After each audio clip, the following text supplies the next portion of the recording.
Muungano umekufa. Muungano wa uliosainiwa tarehe 22 mwezi Aprili 1964 umekufa. Na umekufa kikatiba, wala haujavunjwa kinini. Leo hii watu hawajiulizi, lakini siku ya mapinduzi ya Zanzibar nani huwa anakagua gwaride la majeshi? Ni Kikwete? Hapana. Ni rais wa Zanzibar? Yeah. Nani anayepigiwa mizinga 21 siku hiyo? Rais wa Zanzibar. Ni rais wa Zanzibar. Kama nani? Kama rais wa Zanzibar. Prerogative ya kukagua gwaride na kupigiwa saluti ni prerogative ya heads of state, ni ya wakuu wa nchi. Sasa inatokea hivi kwa sababu katiba ya sasa ya Zanzibar inasema Zanzibar ni nchi, imetangaza mipaka yake, mipaka ya nchi ya Zanzibar. Katiba ya sasa ya Zanzibar inasema rais wa Zanzibar ni mkuu wa nchi ya Zanzibar, ni kiongozi wa serikali, ni kamanda mkuu wa vikosi vya idara maalum. Tuliungana masuala ya ulinzi, tuliua nchi mbili tukaunda nchi moja, tuliungana kwenye mambo ya nje, tuliungana kwenye mambo mengi, yalikuwa 11 wakati huo. Lakini kimsingi muungano, sababu pekee ya muungano kubwa ilikuwa masuala ya ulinzi na usalama. Zanzibar imeyaondoa kwenye muungano na mambo mengine mengi tu. Katiba ya Zanzibar ya leo ni waraka wa uhuru, ni waraka wa uhuru. Kwa kile ambacho watu wanafikiri muungano, serikali tatu itaua muungano umekufa.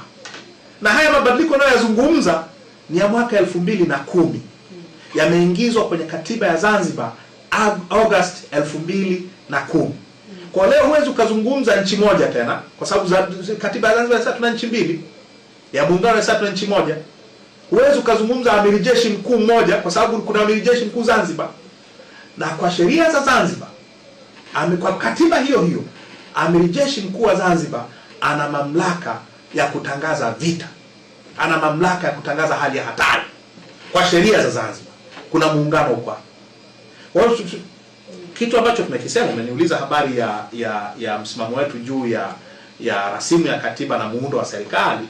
Tumesema hivi, namna pekee ambayo tunaweza kuwa pamoja tena ni serikali tatu. Namna pekee, serikali ya muungano ambayo kwa rasimu, kwa mapendekezo ya rasimu ya Warioba itakuwa serikali ndogo sana. Tunadanganywa, tunaambiwa gharama zitakuwa kubwa. Ile ni serikali ndogo sana, haitakuwa na wizara zaidi ya 5. Mambo yenyewe inayoshughulikia kwa mapendekezo yale yako 7 tu, lakini ukiweka kwenye wizara, kuna wizara 4. Kutakuwa na mawaziri 4, makatibu wakuu 4.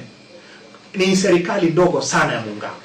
Masuala mengine ambayo sio hayo 7 yatashughulikiwa na serikali ya Tanganyika, yatashughulikiwa na serikali ya Zanzibar. Tutakuwa na bunge la Tanganyika, bunge dogo sana. Leo tuna wabunge 357 wa bunge la muungano, tuna wabunge 81 Zanzibar baraza la wawakilishi, tuna jumla kwenye mabunge mawili tuna wabunge 438. Mahesabu yetu kwa kutumia rasimu tu ya tume ya Warioba, mahesabu yetu yanatuambia ukiwa na mabunge 3 tutakuwa na wabunge jumla 314. Tutaokoa gharama za wabunge 124 wa leo. Kwa namna pekee ya kuwa pamoja kati ya Tanganyika na Zanzibar ni na nini nadhani, lakini pia haja ipo ya huu muungano. Ipo, lakini tumesema lakini kubwa sana. Ndoa ya kulazimishana hapana. Kama upande mmoja unataka out, it is out. Na kwa mtazamo wa kisasa, kama wanataka kutoka after kwa Tanganyika kwa mfano, yes, ambayo zinatusababisha sisi tuendelee kutaka muungano, ni zipi? Kuna watu wamefaidika sana. Kuna watu wamefaidika mno na hii arrangement. Kuna bajeti ya muungano tuliopitisha bungeni juzi Ni mabilioni mengi sana, bilioni karibu zaidi ya bilioni 80 ambazo tumezipitisha. Na hizo bilioni 80 haziendi kijijini nilikozaliwa mimi, haziendi Donge Zanzibar, ni za kumaintain watawala hawa wanaohusika na muungano. Ni tuna watu makamu wa rais, waziri wa nchi, ofisi ya makamu wa rais, walaji, genge la nini, bureaucrats. Kuna watu wana investments Zanzibar. Ukienda Mwanakwerekwe kule airport ya Zanzibar mbele kule, kuna watu wa mjini hapa wamejenga majumba ya ajabu. Kuna watu wameinvest kwenye mahoteli huko. Na obviously kwa muungano ukifa watataifisha. Of course hawatataifisha, lakini nachosema ni kwamba hawa ni watu ambao wameneemeka sana na nini? Na muungano. Huu muungano tangu mwaka 64 ulikuwa ni muungano wa viongozi. Haujawahi kuwa muungano wa wananchi. Na that is a historical fact. Haujawahi. Sasa leo umefika mahali ambapo Zanzibar hawautaki. Mimi nakaa kwenye kamati ya katiba na sheria. Na wanakuja kuripoti kwetu. Kuna kitu wanaita kero za muungano.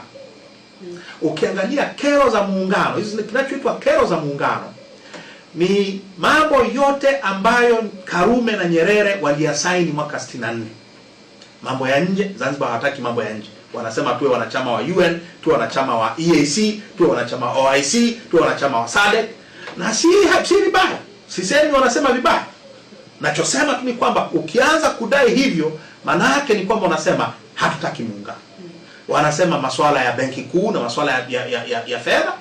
Wanasema hawaridhiki na mgao wa mapato. Na ni kweli, na ni haki, na ni vizuri watu wakafahamu. Kwa sababu ya muungano, Zanzibar haiwezi kapokea senti moja kutoka mashirika ya Umoja wa Mataifa au chombo kingine chochote cha nje mpaka ipitie Dar es Salaam. Ikipita Dar es Salaam, tunawagawia 4.5% ya fedha zote zinazoingia kwa jina la Jamhuri ya Muungano. Wanapata kwa kila shilingi 100 tunayopata kutoka nje, shilingi 4.5. Lakini si ni wadogo zaidi. Wangekuwa huru, zingeenda moja kwa moja kwao. Sasa hivi kwa sababu hawako huru, zinapita Dar es Salaam, zinachakachuliwa Dar es Salaam, halafu wanapelekewa vishilingi. Kwani is there like a non mgawanyo? Kwa sababu Zanzibar is small obviously. Now, what I'm saying ni kwamba they could get bigger. Wanaweza wakapata zaidi ya wanachopata sasa kama wakiwa huru. Kwa sababu dunia hii ni dunia ya kutegemeana, sio? Ukiwa uwezo ukasurvive if you are not part of the international community.